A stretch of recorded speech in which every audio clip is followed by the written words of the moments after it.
Welcome to conversations. मैं आपका host, आपका दोस्त मुख्तदर खान, और आज मैं आपसे डोनाल्ड ट्रंप की अभी अभी ख़त्म हुई नेशनल एड्रेस के बारे में बात करूंगा, जिसमें उन्होंने अमेरिका की जो जंग का जो मकसद है, वो मकसद को वाज़े किया है पब्लिक के सामने। काफ़ी उम्मीदें थी इस जंग से, बाज़ लोगों की इस उम्मीद थी कि इस तकरीर में वो अनाउंस करेंगे कि अमेरिका अब ज़मीनी जंग शुरू करने वाला है, ईरान पे कब्ज़ा करेगा, रिजीम चेंज करेगा, या खार्ग आइलैंड या दूसरे आइलैंड्स पे कब्ज़ा करेगा, और ताकि फिर द स्ट्रेट ऑफ हॉर्मूज़ को भी आज़ाद करेगा। तो ऐसे एक एक्सपेक्टेशंस ये थी बाज़ लोगों की कि क्योंकि इतने पिछले कई हफ्तों से ज़मीनी फ़ौज वहाँ जमा हो रही है और काफ़ी अमेरिकन फ़ोर्सेस उस खित्ते में जा रहे थे।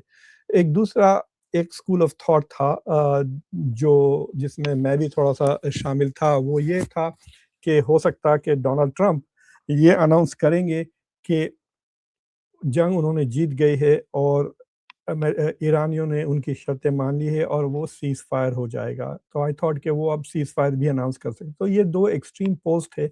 या तो मतलब मकसद क्या था इतनी बड़ी तकरीर करके पूरे नेशनल एड्रेस को करने के? इससे चंद घंटे पहले मार्को रूबियो ने तकरीबन 1 मिनट 45 सेकंड की जो तकरीर की, वो यही था। और बेसिकली 2-3 इंटरेस्टिंग चीज़ें हैं इस तकरीर में, जो ख़ास तौर से वो हिस्सा जो उन्होंने नहीं कहा, वो बहुत इम्पोर्टेंट है। तो एक तो कुछ इज़राइल का ज़िक्र ही नहीं था इसमें, कि इज़राइल के साथ हमने लड़ा, इज़राइल के लिए हमने ये किया, इज़राइल अब महफ़ूज़ हो गया है, या एलाइज़ के बारे में ज़्यादा कुछ नहीं कहा। बस ये कहा कि हमको ख़तरा था ईरान के न्यूक्लियर वेपन से। ईरान ने अमेरिकन्स को बहुत मारे हैं पहले, इराक में भी, लेबनान में भी। तो और यूएसएस कोल की भी बारे में वो ईरान पे ब्लेम कर रहे हैं, जो अल-कायदा का अटैक था।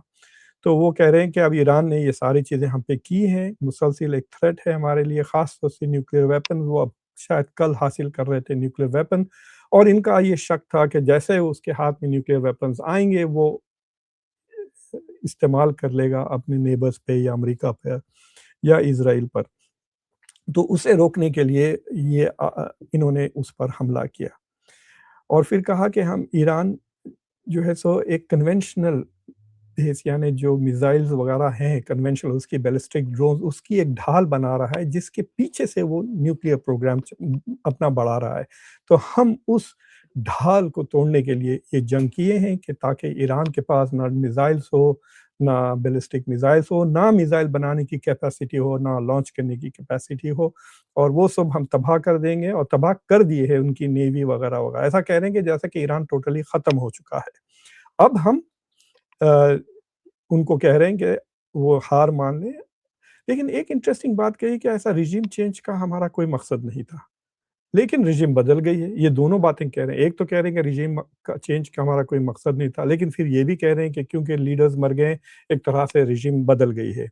और फिर ये कह रहे हैं कि अगर सीज़ फायर नहीं होता, तो आइंदा 2 हफ्ते इतनी भयंकर हमला होगा ईरान पे कि उसके पावर प्लांट्स पूरे तबाह हो जाएँगे, और हो सके तो शायद उसका एनर्जी सेक्टर, यानी ऑयल प्रोड्यूसिंग सेक्टर को भी वो तबाह कर देंगे और छोड़ देंगे।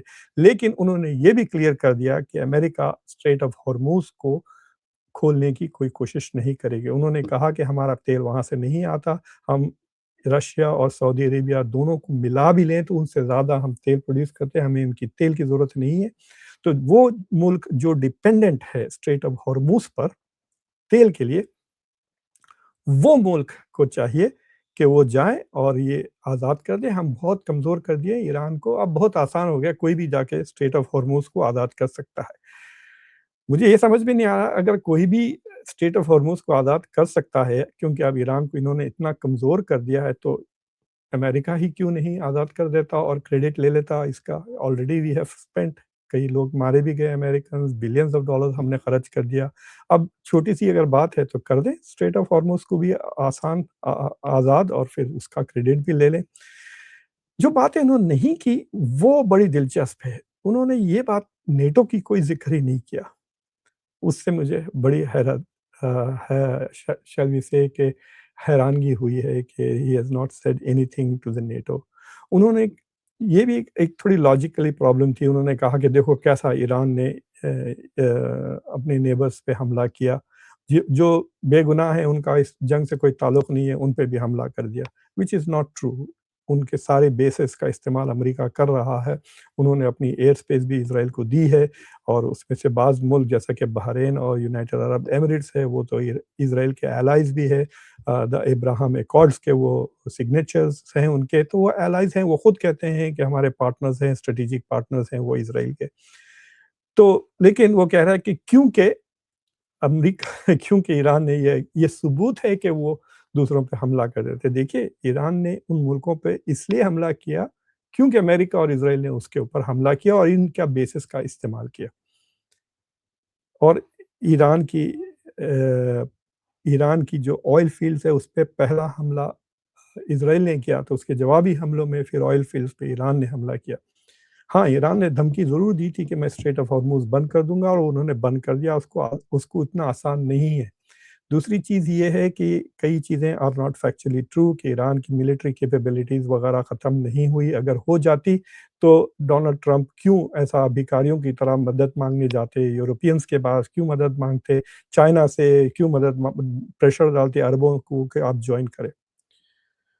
मुझे लगता है कि अमेरिका के पास जो वेपन्स का सप्लाई है, उसका शॉर्टेज बहुत तेज़ी से ख़त्म हो रहा है और अनक़रीब दे रियलाइज़ कि उनके पास ऐसे मतलब मिसाइल्स वगैरह जो बम वगैरह है, वो सारा का सारा ख़त्म हो रहा है। So they don't have the ammunition. बन जाएगा अनक़रीब, वो $200 बिलियन माँगे हैं कांग्रेस से, लेकिन उसके लिए वक़्त लगेगा। तो मुझे लगता है कि शायद अमेरिका दो एक अजीब चीज़ हो जाएगी अगर अमेरिका 2 हफ्तों के बाद ये जंग वाक़ई में रोक देता है और ईरान नहीं रुकता, तो तब क्या होगा? उसका कोई सवाल नहीं है। तो ये इनका छोटा-सा खुलासा था। और लेकिन उनका क्या होगा? जो ईरानियों को अमेरिका ने उतना उचकाया और उकसाया कि भई आप प्रोटेस्ट करें, हम यहाँ से रज़ा पहलवी को लाकर वहाँ पर जो है सो बादशाह बनाएँगे, रेज़ीम चेंज, ये सारी बातें सब फुस हो गई ना। तो बेसिकली ये है कि अमेरिका के पास इतनी ताकत है कि वो दूसरे मुल्कों पे बम फेंक सकता है, मिसाइल फेंक सकता है और कुछ नहीं कर सकता। और वो अमेरिका कर रहा है, दैट इज़ इट। ना तो स्ट्रैटेजिक प्लानिंग है, ना कोई स्ट्रैटेजिक गोल्स है। फॉर एग्ज़ाम्पल आपको मैं ये बताता हूँ कि ईरान का जो न्यूक्लियर प्लूटोनियम है 400 किलो, जिससे 10 से लेके 12 बम तक वो बना सकता है, वो अभी भी उसी के पास है। उसका कोई मसला हल ही नहीं हुआ। डोनाल्ड ट्रम्प से एक रिपोर्टर ने आज या कल पूछा था, तो कहा मुझे उसकी फ़िक्र नहीं है। इन्होंने पहले कहा था कि ईरान की न्यूक्लियर कैपेबिलिटीज़ को हमने ओब्लिटरेट कर दिया है, तबाह और बर्बाद कर दिया। तो फिर इस जंग की क्या ज़रूरत थी? फिर ये जंग की वजह ये थी कि वो न्यूक्लियर बम बना रहा है। तो क्या आपने ईरान की न्यूक्लियर कैपेसिटी को ख़त्म कर दिया? क्या ये फिर कह सकते हैं? ये बात तो उन्होंने तकरीर में कही नहीं। बस ये कहा कि हमने उसकी नेवी को डुबा दिया, उसके मिसाइल्स वगैरह।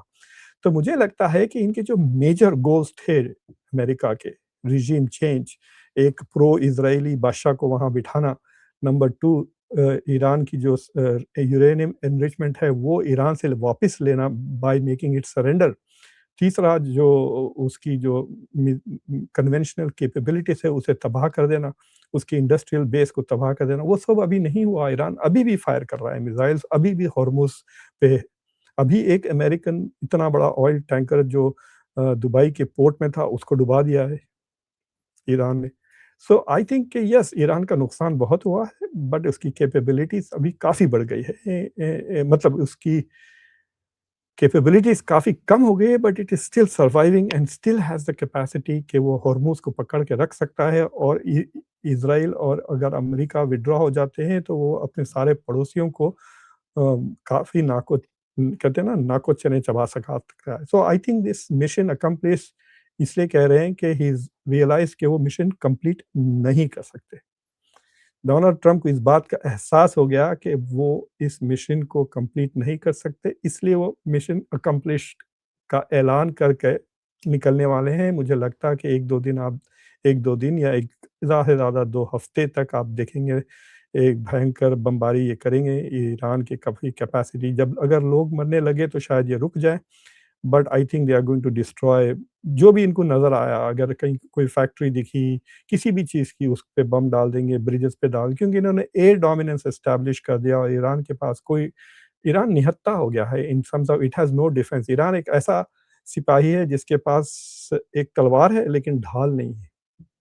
That is the weakness. یہ تو میں شروع سے کہہ رہا ہوں کہ Iran does not have year defence capabilities, اور اسرائیل اور امریکہ دونوں ایئر پاورز ہیں، تو انہوں نے ایئر ڈومیننس کا فائدہ یہ اٹھائیں گے اور انڈسٹریل کیپیسٹی کو ڈسٹروائے کریں گے، ایران کو اسٹون ایج میں ڈھکیل دیں گے. یہ ان کا دعویٰ ہے.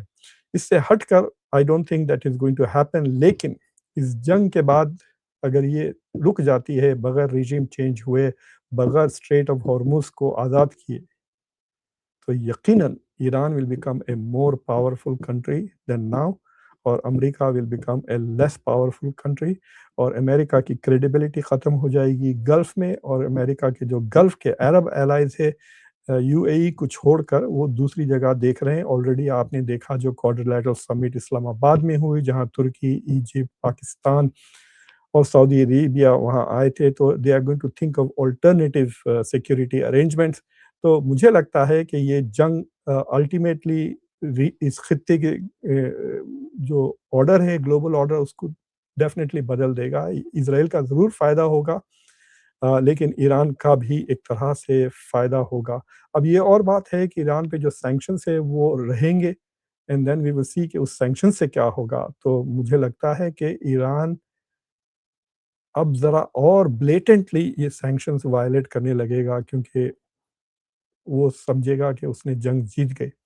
ایک جو نقصان ہوا ہے امریکہ کا وہ یہ ہے کہ انہوں نے ماڈریٹس کو مار ڈالا، تو اس کی وجہ سے اب یہ ہے کہ بہت ہی زیادہ ریڈیکل قسم کے لوگ آ گئے ہیں. فار ایگزامپل مجتبیٰ خمینی جو 55 ایئرس کے آیت اللہ ہیں، وہ اپنے باپ سے بہت زیادہ ریڈیکل ہے، اور اب بھی اور ریڈیکل ہو گئے ہوں گے کیونکہ ان کے فادر کو اور ان کی فیملی کے دوسرے ممبرس کو امریکہ اور اسرائیل نے مل کے مارا ہے. So it's a personal thing now. Larijani ایک بہت ہی ماڈریٹ لیڈر تھے، ان کو بھی مار دیا. تو ان کی جگہ جو آئے ہیں وہ IRGC کے وہ ہیں. سو جو دوسرے جنگ کے حصے ہیں جیسا کہ ہوتیز ہیں، حزب اللہ، لیبنان، اس کے بارے میں ڈونلڈ ٹرمپ نے کچھ نہیں کہا، as if that is not his business, that is not his problem. تو اس طرح سے وہ پیش آئے. تو میں یہ صاف کہہ سکتا ہوں کہ یہ تقریر ڈونلڈ ٹرمپ جنگ شروع ہونے سے پہلے دینی چاہیے تھی، تاکہ ایٹ لیسٹ کہ امریکنز کو پتہ چلے کہ امریکہ کے مقاصد اس جنگ کے کیا ہیں. تو یہ تقریباً 5 ہفتے کے بعد وہ چیز کر رہے ہیں جو آج سے 5 ہفتے پہلے کرنی چاہیے تھی. یہ اور بات ہے کہ the speech was not entirely true، آدھی سچی آدھی جھوٹی، بٹ ڈونلڈ ٹرمپ کی زندگی ہی ایسی ہی ہے، ان کا ساری داستان ایسی ہے، آدھی سچی آدھی جھوٹی. تو thank you for watching conversations. Until next time, میں آپ کا ہوسٹ، آپ کا دوست مقتدر خان، اور آپ مجھے دوسرے چینلز پر بھی دیکھ سکتے ہیں. آج شاید آج ساری رات میں اسی موضوع پر بات کرتے رہوں گا. ستیہ ہندی پہ آئیں، وہاں دیکھیں، دوسری جگہوں پر. Take care.